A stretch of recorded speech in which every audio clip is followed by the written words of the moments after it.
Let's start with the primary prevention for non-communicable disease. First, why is it important to eat healthy and well-balanced diet?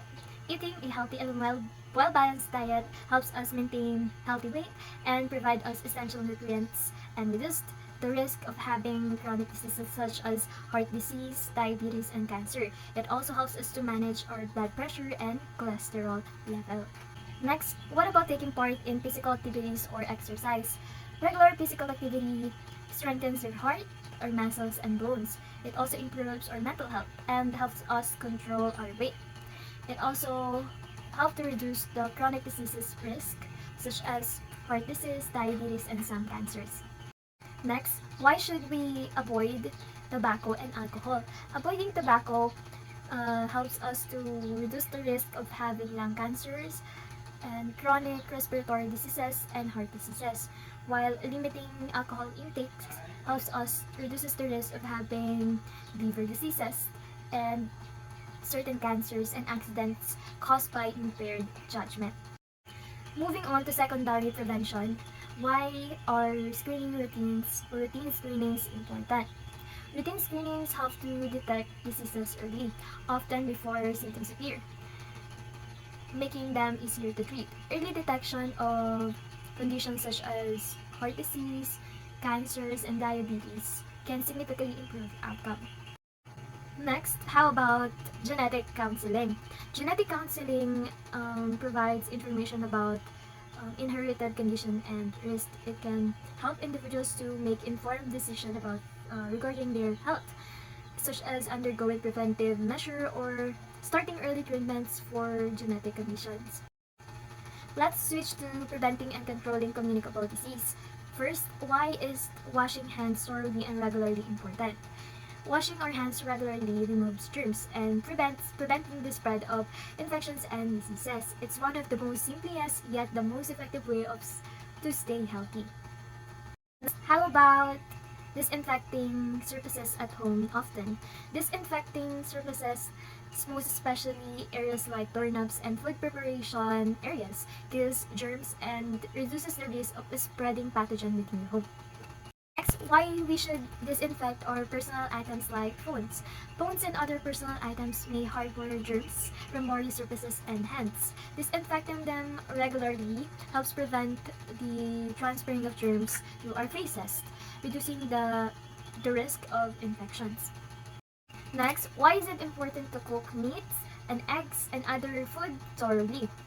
Properly cooking foods kills harmful bacteria and parasites that can cause foodborne illnesses, and ensuring that the food is safe to eat. What does practicing good hygiene when preparing and handling food involve? It includes washing hands, utensils, and surfaces often, and keeping raw foods and cooked foods separate. This prevents cross-contamination and foodborne illness. Next, why we should avoid eating spoiled foods. Spoiled foods may contain harmful bacteria and toxin that may cause food poisoning and other serious health issues. Next, why is avoiding touching wild animals a good practice? Wild animals can carry diseases that are transmittable to humans, such as rabies. Avoiding contact minimizes the risk of having zoonotic disease. Next, why is receiving available vaccines is crucial? Vaccinations helps us to or protects us from serious and deadly diseases by building immunity. They also prevent spread of diseases within the community. Next, what about taking anti-malarial medication when traveling to areas with malarial risk?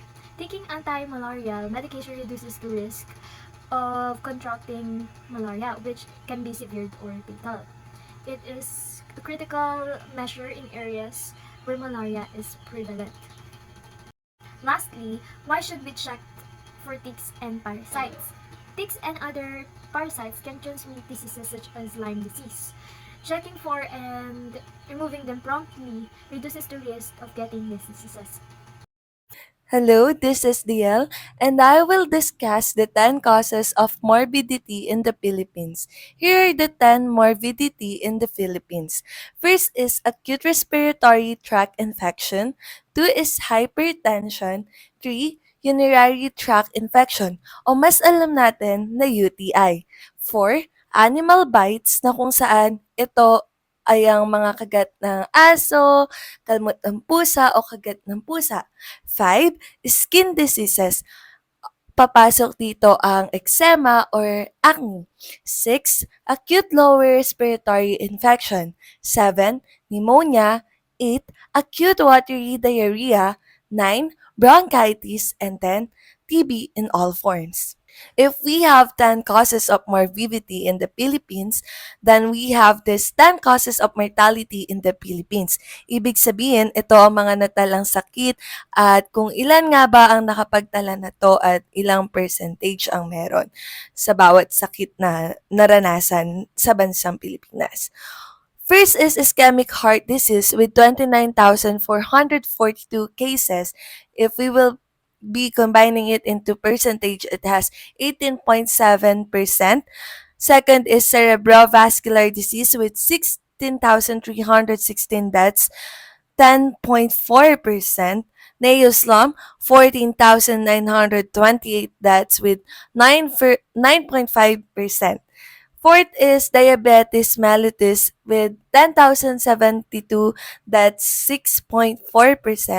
Hypertensive disease, 9,068, that's with 5.8%. And COVID-19 virus, we all know this virus, and the countings of this virus is identified until now. 7 is pneumonia. 8 is other heart diseases. 9 is chronic lower respiratory system. And 10, remainder of disease of the genitourinary system.